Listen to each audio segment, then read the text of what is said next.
Ahí estoy yo. Nací en Quito, Ecuador, y crecí en la ciudad. Era una niña citadina hasta que tuve 7 años. Fue entonces que mis papás se mudaron a vivir en el campo, en un valle que queda como a 40 minutos de la ciudad. Y es donde yo aprendí a sumergirme entre los arbustos y en el monte para explorar y observar insectos, pero sobre todo arañas.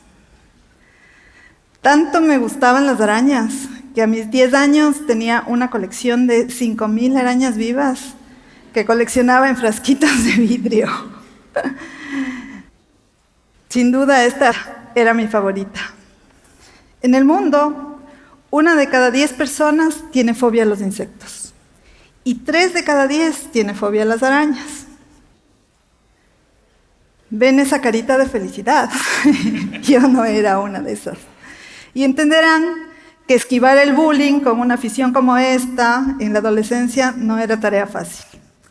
Así que hice lo que la mayoría hace. Dejé mi afición para tratar de encajar.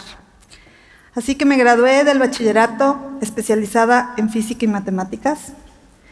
Y luego entré a estudiar diseño gráfico, que era una carrera nueva en el Ecuador, y creo que fue una buena decisión. Pero como en la vida todo da vueltas, una madrugada, muchos años más tarde, regresaba manejando desde la costa. Y a la altura del bosque nublado, como a 1 hora y media antes de llegar a Quito, paré en esta pequeña estación a cargar gasolina.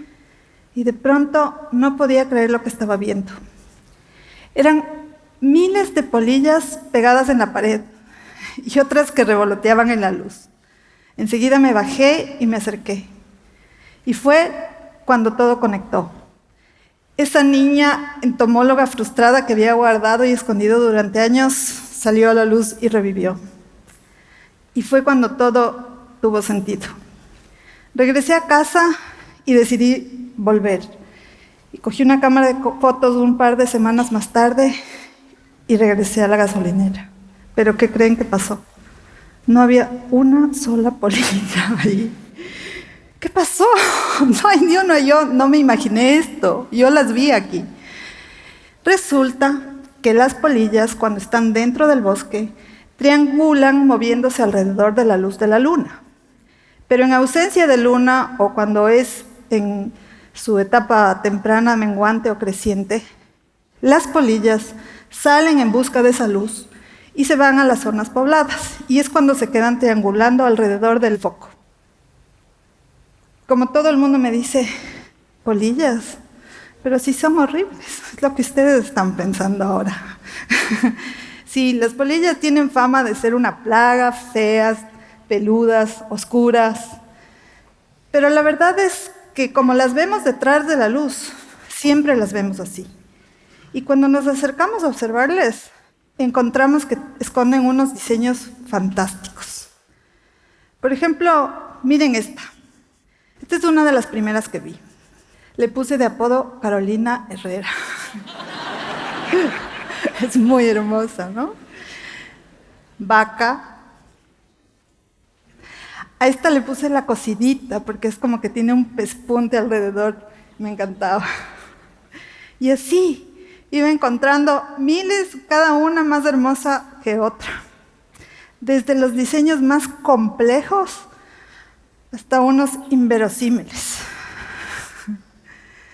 Unos tornasoles, unos geométricos, otros minimalistas, más exóticos, más caóticos. Había miles.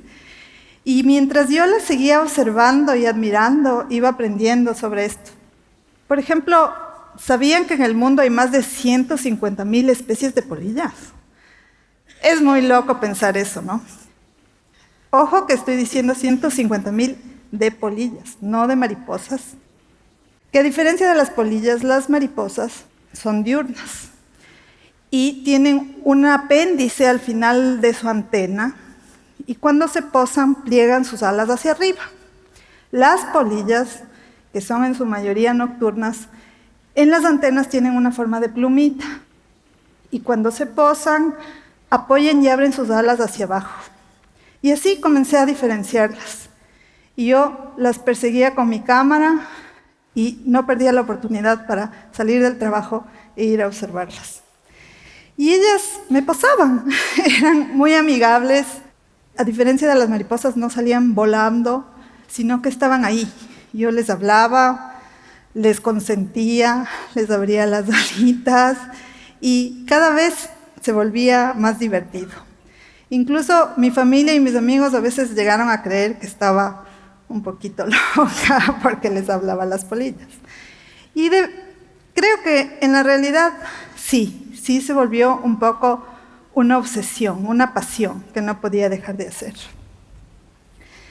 Entonces dije, tengo que hacer algo. Y comencé a ilustrar digitalmente estos bichitos.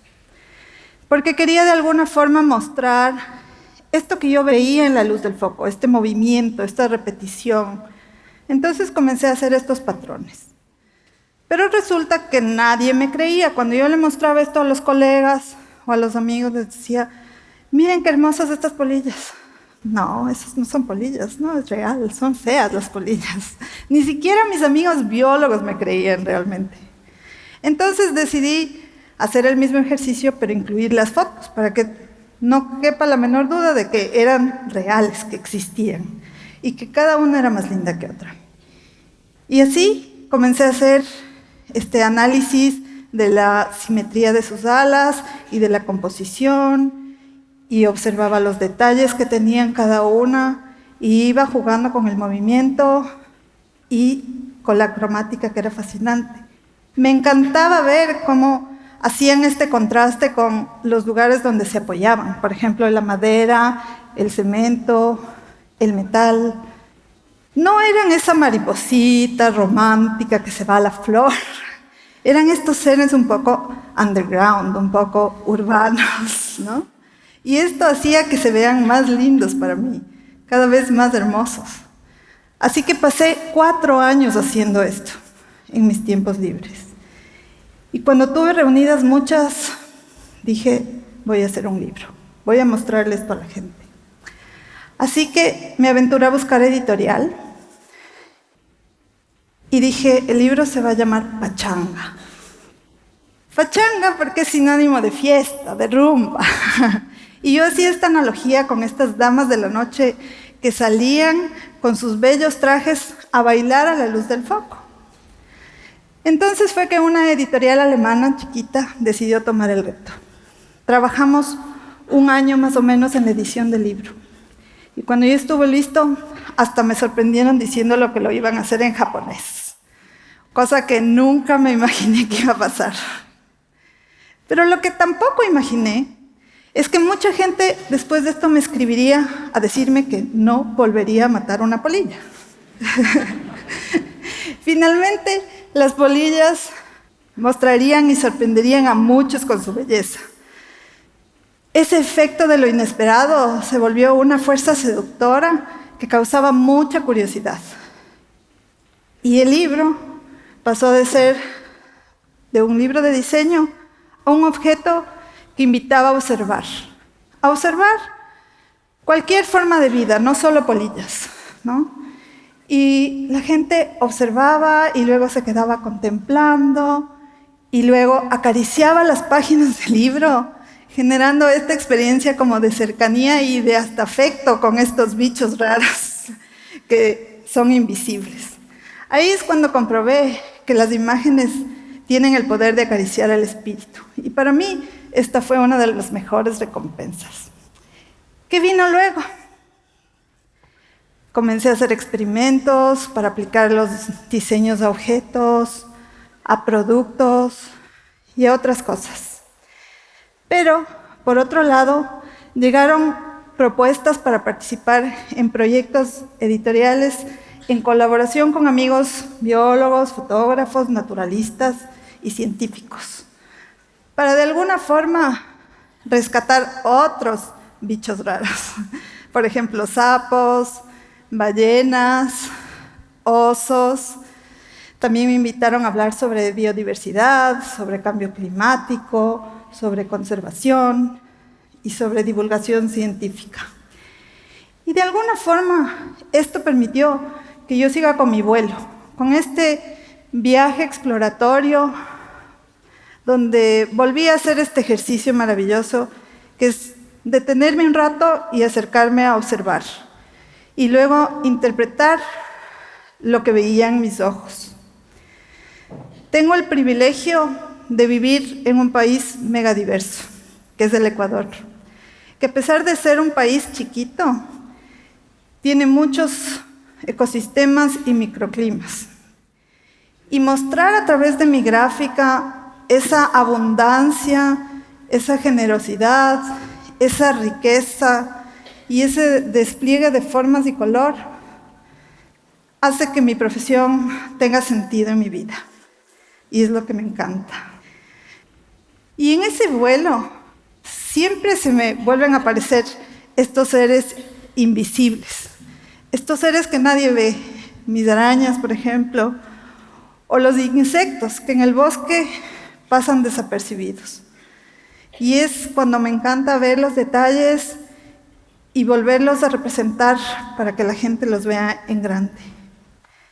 Y de nuevo regreso volando hacia mis polillas, que están ahí, que no se han ido, porque creo que hay pachanga para rato y pachanga para todos. Y es cuando reflexiono sobre esa niña que un día dejó su afición solo para no sentirse rechazada, y a la que ahora yo le diría que abra sus alas y salga a explorar sin miedo, porque después de todo, no es tan malo ser un bicho raro. Gracias.